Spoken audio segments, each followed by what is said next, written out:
Let's talk about a real world scenario, right? I went into a firm for a few hours to just kind of assess what was going on. They were showing that they were getting really great leads, having really decent initial conversations, but there was a drop off, right? There was a drop off in the conversion of lead to client.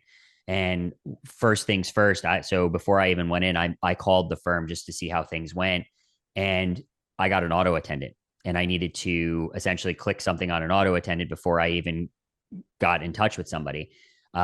Which in my experience, that's kind of the first challenge, is that I know, you need people to be able to direct where they want to go. But especially when you have an inbound potential new client, which, by the way, you can control that if it's coming from a specific source. You can kind of control the phone, kind of phone tree, or how that works.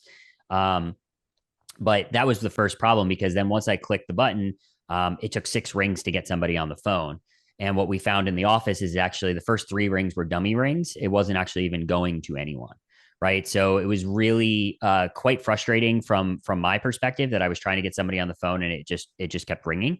Um, the second thing that we realized is that the phone tree was broken, because when people stepped away from their desk, it was ringing to 2 people consistently, and then it immediately kicked it out.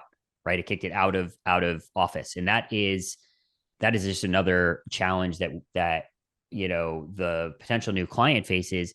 You have only maybe a handful of rings before somebody is either going to get frustrated or leave, or now when somebody does answer the phone, you have somebody that's a little bit frustrated that they just had to sit on hold.